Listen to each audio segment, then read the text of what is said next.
히브리서 1강입니다. 본문은 히브리서 1장 전체 말씀이고 1강의 제목은 아들의 사역입니다. 서론을 따로 안 했으니까 잠깐 서론을 언급하고 1장 제목 아들의 사역으로 들어가겠습니다. 주제는 히브리서의 이제 특징적인 주제는 예수 그리스도의 대제사장직을 증거하고 있습니다. 더 나은, 더 좋은 이라는 말이 13번이나 나오는데 그만큼 완전한 제사와 완전한 제물이라는 것을 변증하고 있습니다. 주제를 크게 3개의 단원으로 나누면 구약의 성취자 예수 그리스도, 완전한 사역자 예수 그리스도, 성도의 삶. 그러니까 예수 그리스도는 어떤 분이신가 교리적인 면을 말하고 끝으로 가면서 그러면 우리는 어떻게 살아야 할 것인가 실천적인 면, 소망을 가지고 믿음을 가지고 사랑으로 살아야 할 것을 강조하고 있습니다.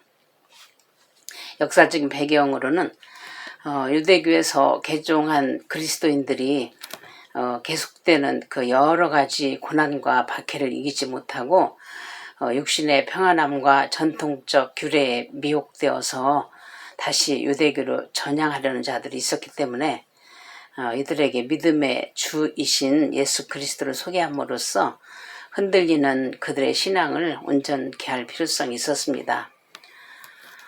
그리고 저자와 독자는 이제 저자가 이제 바울이다, 아볼로다, 브리스길라와 아굴라 부부다, 여러 설이 있지만 사도 바울일 가능성이 제일 높습니다. 근거로는 많은 사학자들이 주장하고 있는데 여러 얘기할 건 없고요. 히브리서 13장 23절에 보면 디모데에 대한 그 언급이 나오는데 디모데와 아주 친한 사이임을 짐작할 수 있고 또 바울의 다른 서신들에서 나타나는 언어적 사상적 유사성이 많이 있음을 알 수 있습니다. 히브리서는 히브리인들에게 보내는 편지인데 유대인이라는 명칭은 그 바벨론 포로기 이후부터 생긴 명칭이고 그 이전에는 국가가 북이스라엘과 남유다로 나뉘어져 있었는데 나라 이름과 상관없이 히브리 민족이라는 명칭은 그 아브라함 때부터 강 건너온 사람이란 뜻으로 생겨났기 때문에 유대인들을 말할 때 히브리인이라는 말이 자주 나옵니다. 가말리엘 문화에서 수학한 그 사도 바울 율법에 박식하고 뼛속까지 히브리 민족인 사도 바울은 자기 민족을 끔찍이도 사랑해서 항상 복음을 전하러 다녀도 회당에 먼저 들러서 히브리 민족에게 먼저 복음을 전했습니다. 가는 곳마다 자기 민족이 배척을 했고 또 하나님의 뜻에 의해 이방 선교를 해서 이방에 세운 교회들의 편지들을 보냈지만 이 히브리서는 그리스도인이 되었다가 유대교로 돌아가려는 자들에게 뿐만 아니라 그토록 사랑하는 그 자기 민족에게 어떻게 해서라도 복음이 전파되어 구원 얻도록 하기 위해서 이 히브리서를 써서 보냈으리라 사료됩니다.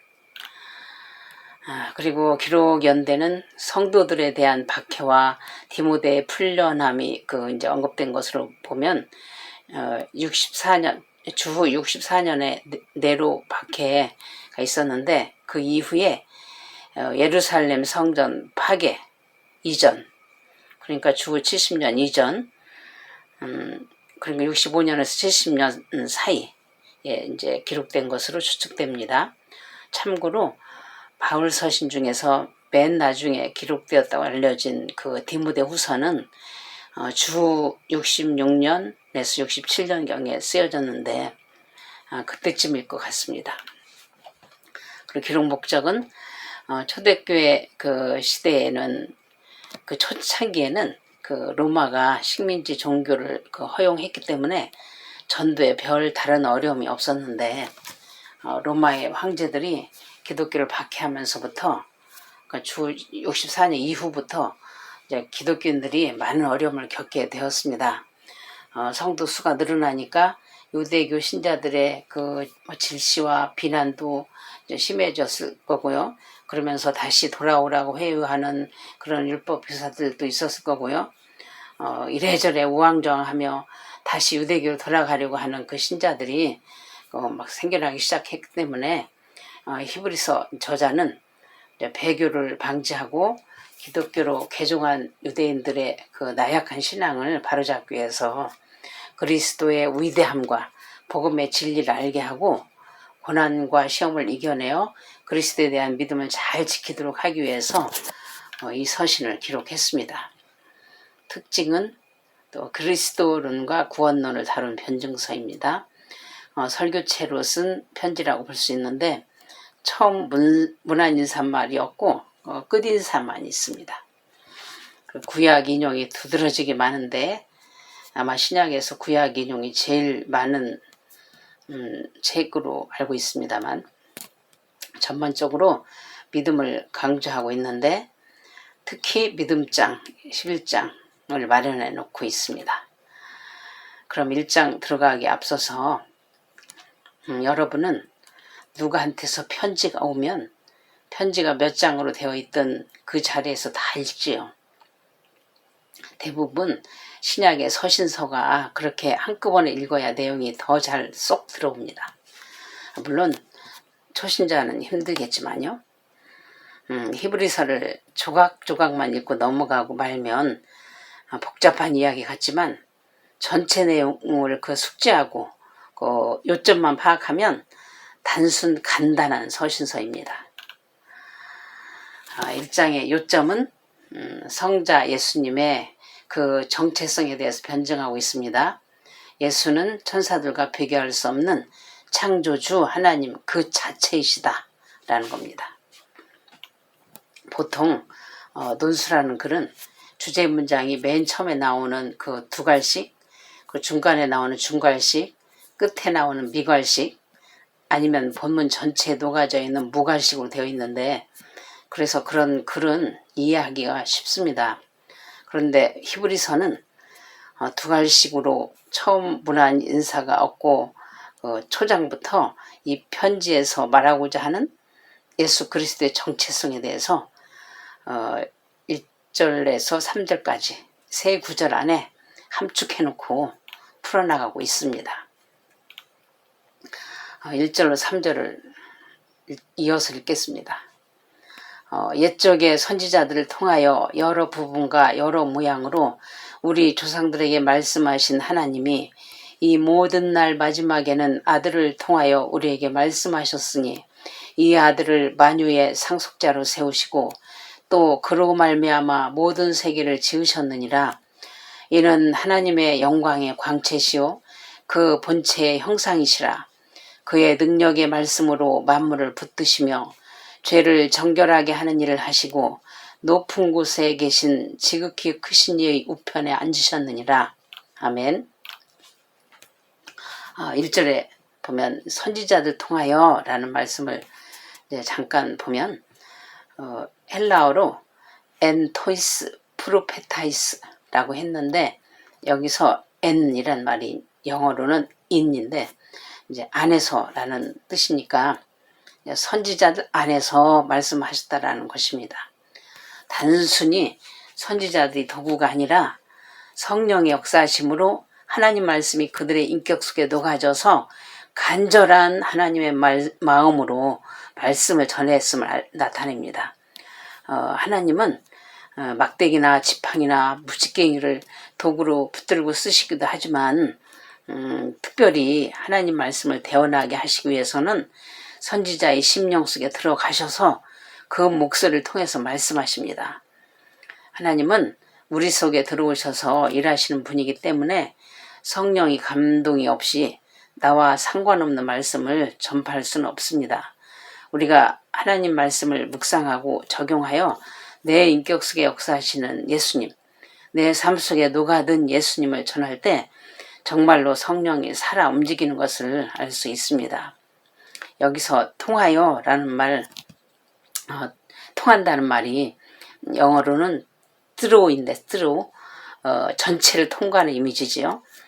하나님 말씀이 나 전체를 통과해 나가야지 그냥 머리로 읽고 전하는 것은 하나님의 마음이 잘 나타나지 않는다는 것을 명심해야 하겠습니다.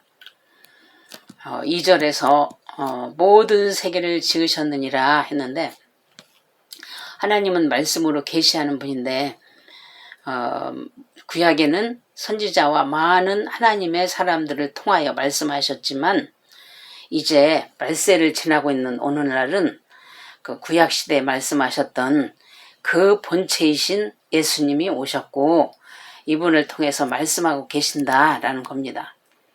이분은 삼위일체 하나님이시고 이 세상을 창조하실 때 함께 하신 분이며 창세 전부터 상속자로 세운 분입니다. 3절에서 이제 하나님의 영광의 광채시오 그 본체 형상이라고 했는데, 다른 성경 구절을 보겠습니다. 창세기 1장 2절로 3절, 땅이 혼돈하고 홍하며 흑암이 깊음 위에 있고 하나님의 영은 수면 위에 운행하시니라. 하나님이 이르시되 빛이 있으라 하시니 빛이 있었고, 또 고린도후서 4장 6절, 어두운데 빛이 빛이라 말씀하셨던 그 하나님께서 예수 그리스도의 얼굴에 있는 하나님의 영광을 아는 빛을 우리 마음에 비추셨느니라 라고 했는데, 하나님이신 예수님은 성육신 하셔서 이 세상에 빛을 비추셨습니다. 오늘날 공중권세 잡고 있는 그 마귀에 의해 그 영적 혼돈과 흑암 속에 살고 있는 사람들이 많은데, 이런 세상에 하나님의 영광의 광채를 비추고 계십니다. 이 세상이 타락했지만 지금 끝내면 안 되는 일이기에 말씀으로 계속 붙들고 계시면서 일하고 계십니다.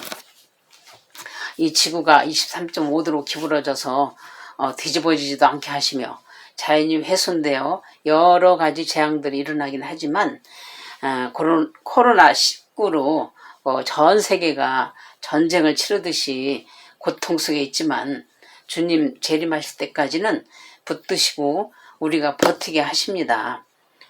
시험 당할 때 능히 감당하게 하시면서 붙들고 계십니다.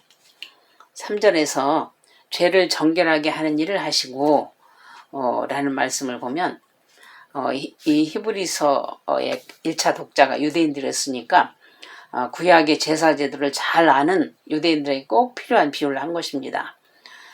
구약에 너희가 죄를 씻기 위하여 아무 흠도 죄도 없는 동물에게 죄를 떠넘기며 한시적인 피제사 드린 의미가 예수 그리스도께서 오셔서 하실 일을 예표하는 것이었다.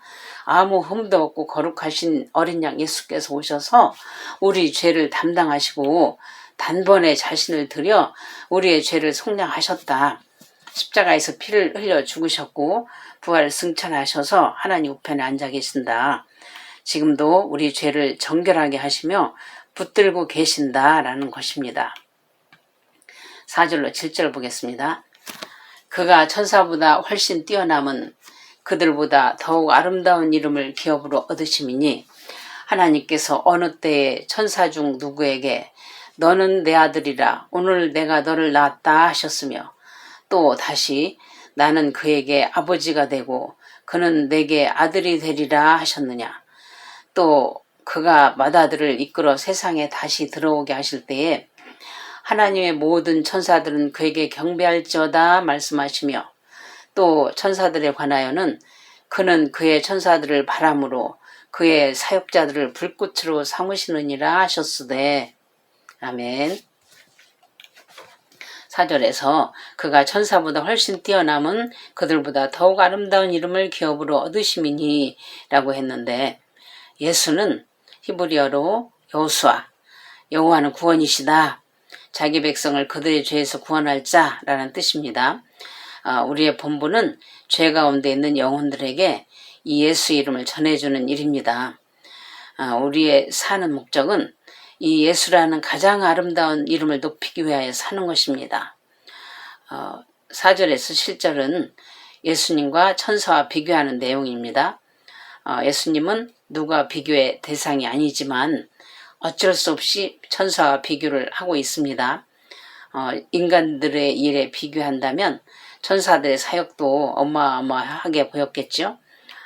천사를 통해서 아브라함에게 소돔성 멸망한다는 메시도 전해주고, 또 구약에 여러 군데 천사가 사람처럼 나타나서 사역하는 일들이 종종 있었죠.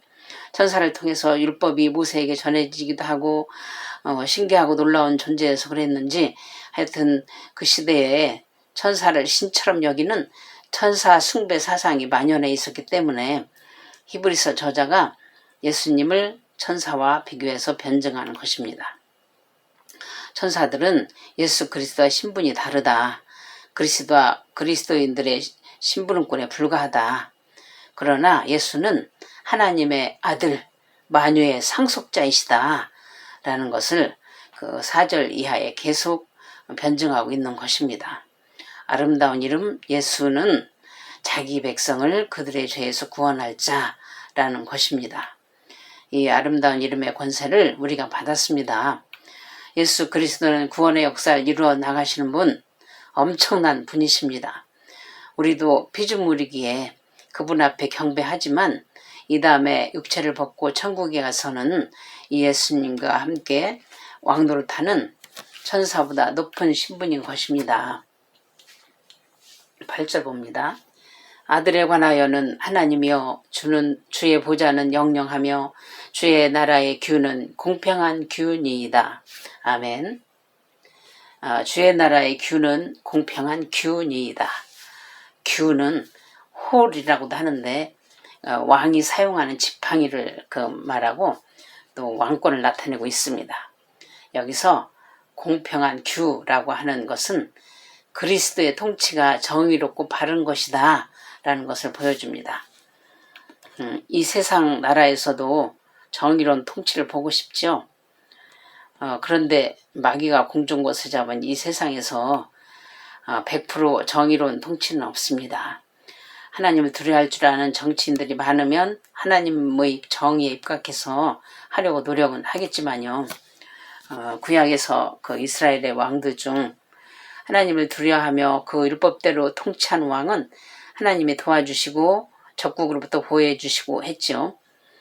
주님이 가르쳐 주신 기도에서처럼 나라에 임하옵시며 라는 이 기도가 부분적이고 제한적이지만 실현되기도 합니다만 주님이 재림하셔야 온전히 이루어지겠죠. 9절 봅니다. 주께서 의를 사랑하시고 불법을 미워하셨으니 그러므로 하나님 곧 주의 하나님이 즐거움의 기름을 주께 부어 주를 동료들보다 뛰어나게 하셨도다 하였고, 여기서 기름 부음은 하나님께서 누군가에게 사명을 맡기실 때 행하는 의식입니다.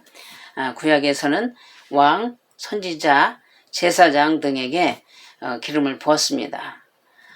출애굽기 28장, 사무엘상 10장, 열왕기상 19장에 보면 나옵니다. 하나님이 예수 그리스도에게 기름 부으신 목적은 온 우주를 다스리는 권한을 부여하시기 위해서입니다. 그 왕, 선지자, 제사장 역할을 모두 하시는 분 예수 그리스도께서 구속사역을 온전히 이루시고 하나님 우편에 앉으셨을 때 하나님께서는 얼마나 기쁘셨는지 영광과 존귀의 그 즐거움의 기름을 부으셨습니다. 그리고 온 우주를 다스리는 권한을 부여하셨습니다. 그러니까 천사들에게는 섬기는 일을, 예수 그리스도께는 통치하는 일을 맡기셨습니다. 우리도 하나님이 시키시는 일을 잘 감당하면 즐거움의 기름을 부어주실 줄 믿습니다. 10절 봅니다. 또 주여 태초에 주께서 땅에 기초를 두셨으며 하늘도 주의 손으로 지으신 바라. 아멘. 예수 그리스도는 인간의 구원자가 되실 뿐만 아니라 세상을 창조하신 창조주이시다 라는 겁니다. 로마서 11장 36절에 이는 만물이 주에게서 나오고 주로 말미암고 주에게로 돌아감이라 그에게 영광이 세세히 있을지어다. 아멘. 그랬는데 그리스도의 주권을 이제 강조하고 있습니다.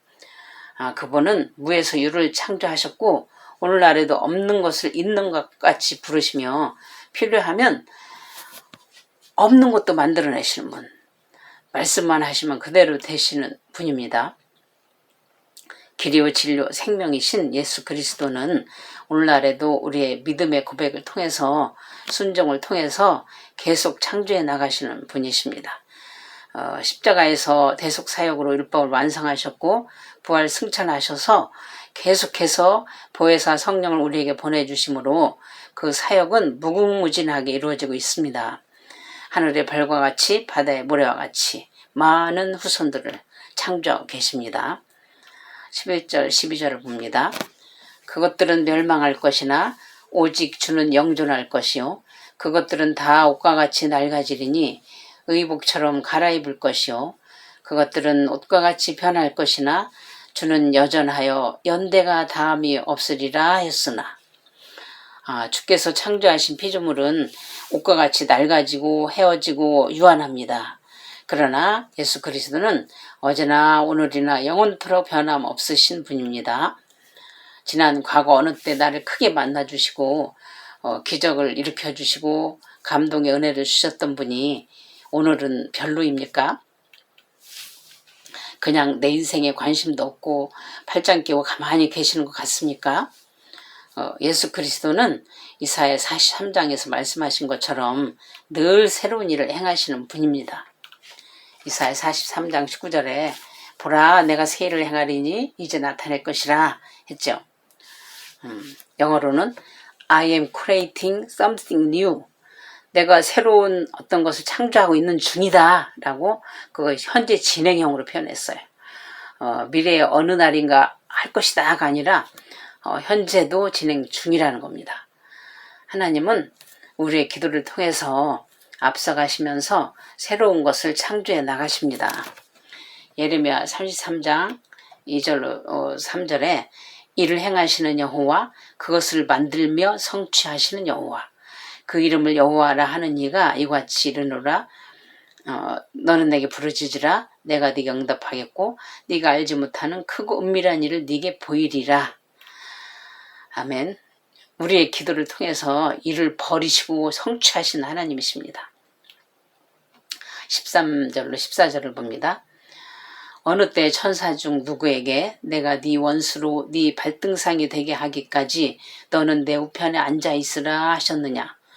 모든 천사들은 섬기는 영으로서 구원받을 상속자들을 위하여 섬기라고 보내심이 아니냐. 여기 드디어 천사들 역할이 나오죠. 14절에 천사들은 구원받을 상속자들을 위하여 심부름꾼으로 보내셨다라고 합니다. 이 히브리서를 쓴 저자가 이제 이런 질문법을 통해서 지금까지 언급한 그리스도의 우월성이 사실임을 강조하고 있죠. 그 시대에 예수님에 대해서 천사 정도의 위치로밖에 여기지 않은 사람들도 많은 걸 보고 이렇게 썼을 것입니다. 우리는 예수 그리스도가 천사 정도가 아니라는 걸 잘 압니다. 예수 믿고 구원받은 우리 성도들은 자기 백성을 그들의 죄에서 구원할 자, 예수의 이름을 온 땅에 가득하게 해야 할 사명을 받았습니다. 그 사명을 잊었거나 어디다 잃어버리고 왔거나 했다면 회개해야 합니다. 영적 게으름에 빠져 살았던 죄를 회개하고 다시 그 이름을 붙잡으십시오. 이 이름으로 충만해지도록 기도하십시오. 심령 속에 복음으로 충만해지도록 말씀으로 채우십시오. 터질 듯이 빵빵하게 어디를 찔러도 예수 그리스도가 나오도록 하십시오. 예수님은 길이요 진리요 생명이십니다. 나로 말미암지 않고는 아버지께 올 자가 없다 라고 하셨기 때문에 우리는 이 길이 아니면 갈 길이 없습니다. 그리고 이 진리가 아니면 알 수도 없습니다. 이 생명이 아니면 살 수도 없습니다. 예수님께 나와 수고하고 무거운 짐을 내려놓고 배우십시오. 하나님의 깊은 것까지도 통달케 하시는 성령은 우리의 가장 좋은 스승이신데 우리가 대부분의 익숙한 그 일상생활은 우리가 큰 노력 없이도 잘 해나갑니다. 그런데 살다가 벽에 부딪힐 때가 있습니다. 사업 문제라든지 질병 문제라든지 많이 있겠지만 인간관계에서의 그 상대방과 소통이 안 되는 일이 우리가 가장 흔히 만나는 벽이라고 생각하는데 내 힘으로 할 수 없는 그 벽을 뚫고 나갈 수 있는 길은 말씀 붙들고 기도하며 소통의 영이신 성령님께 의지하는 것밖에 없습니다. 날마다 기도로 예수 생명 안에서 보호받으며 힘을 얻고 그 아름다운 이름을 널리 전파하며 사는 우리 모두가 되기를 축복합니다.